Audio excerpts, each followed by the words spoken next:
What's up, everybody? This is International Master John Daniel Bryant. Welcome to AskaMasta Episode 3, and I'll be answering two questions that I got from some of my viewers. So the first question is this one from Mr. Jason Engler. It says, what is a key positional idea that many amateur players don't know? So that's kind of a hard question. I'm going to give you two answers for that one. The first one, I think, it sounds very stupid and obvious, and yet people don't follow it, and that is this.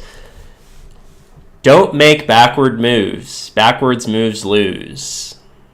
So that's the first one.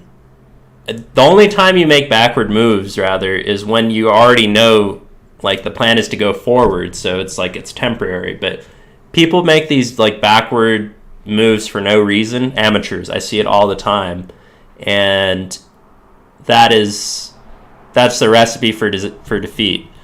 The second one I'll mention is the concept of waiting moves, and I think this is a bigger one.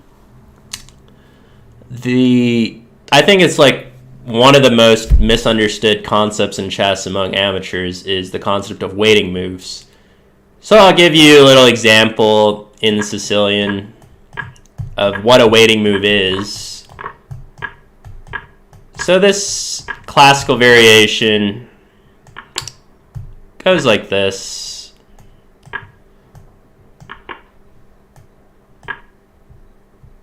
Yeah, something like this.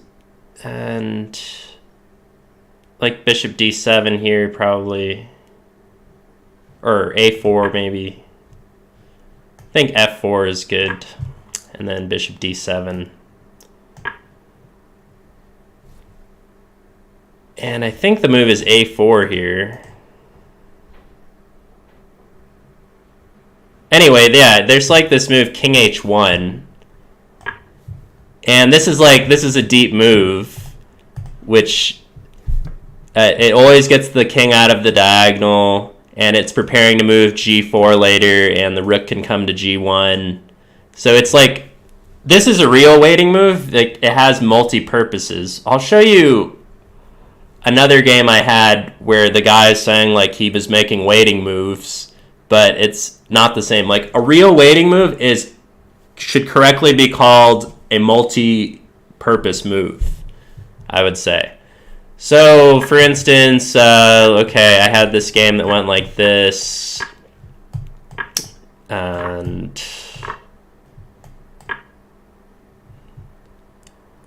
I think knight f6 was played or something. I think here. Oh no, he went bishop e7 is what he played.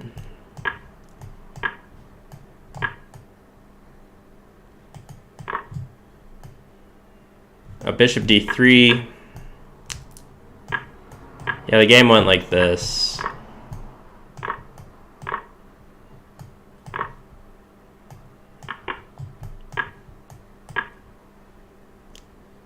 I think knight c6, knight e4 was played, or rook d1. I'm not sure which one I did.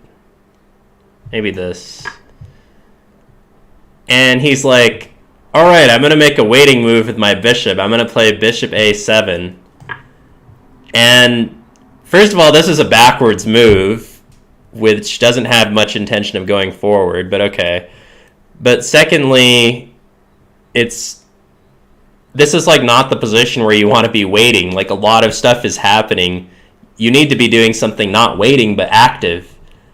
And this doesn't really have any purpose other than he's just trying to avoid getting captured. So that's a common thing where someone's like, oh, I'm going to make a waiting move, but they should be making a more active move instead. So to put it short, take the word waiting move out of your vocabulary.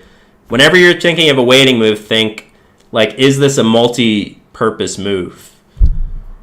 Okay? All right, let's move on to the second question here, which was from Mr. Svanfort S. I hope I said that correctly. It says, hey, John, I'm rated around 1600 on chess.com. I think I'm good at tactics, but I think I'm not that good at positional chess. I do many tactic puzzles every day on chess.com. How do I improve my positional skill and positional chess? Okay. So my short answer is you need to read the right books that will give you the knowledge. And then once you have the knowledge of like what positional ideas are, positional features, then you can think about the techniques for implementing them properly.